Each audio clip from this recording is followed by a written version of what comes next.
जो इंसान इन तीनों सवालों के जवाब दे देता है तो गैब से आवाज आती है, मेरे बंदे ने सच कहा है, इसकी कब्र को जन्नत के बागों में से एक बाग बना दो। तभी इसकी कब्र में एक दरवाजा खोल दिया जाता है और वो कब्र फैल जाती है और हर तरफ रोशनी और सुकून फैल जाता है।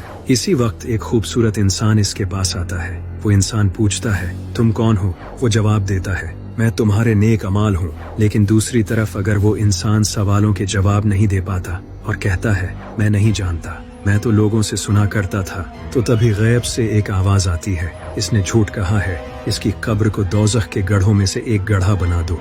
इसके बाद इसकी कब्र को दोज़ख बना दिया जाता है और फिर इसके पास एक बदसूरत इंसान आता है। वो इंसान पूछता है, तुम कौन हो?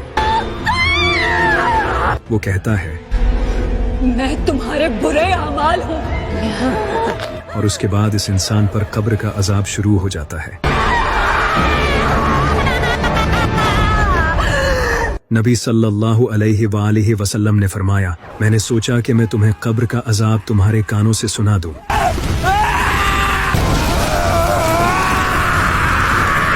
लेकिन मुझे डर है कि कहीं तुम अपने मुर्दे दफनाना ही छोड़ दो और हर कब्र जो तुम देखते हो या तो जन्नत के बागों में से एक बाग होती है या फिर दोज़ख के गढ़ों में से एक गड्ढा।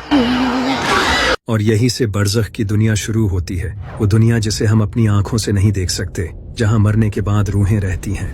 आज साइंस ने भी फाइनली ये प्रूव कर दिया है कि ह्यूमन बॉडी की सबसे आखिरी सेंस हियरिंग ही है, जो आखिर तक काम करती रहती है। यानी कि मरने के बाद भी इंसान अपने आसपास की आवाजें सुन सकता है। जब ह्यूमन बॉडी की EEG मॉनिटरिंग की गई तो पता चला कि मरने के बाद पेशेंट न तो बोल पा रहा था और न ही अपनी आंखें खोल पा रहा था, लेकिन इसका ऑडिटरी कॉर्टेक्स तब भी एक्टिवेट था, जिसका मतलब कि इंसान सुन सकता था। लेकिन ये सिर्फ 3 से 5 मिनट्स तक ही कायम रहता है और ऐसा साइंस ने फाइंड किया है। इसी वजह से डॉक्टर ऑलरेडी डेड पेशेंट से नेगेटिव बातें करने से अवॉइड करते हैं और ऐसा ICU की गाइडलाइंस में भी लिखा है। लेकिन अभी भी साइंस ये नहीं जानती कि ब्रेन के कम्प्लीटली शट डाउन के बाद भी क्या ह्यूमन बॉडी सुन सकती है और क्या इंसान ब्रेन की डेथ के बाद भी अवेयर होता है। ये साइंस को अभी तक पता नहीं चला।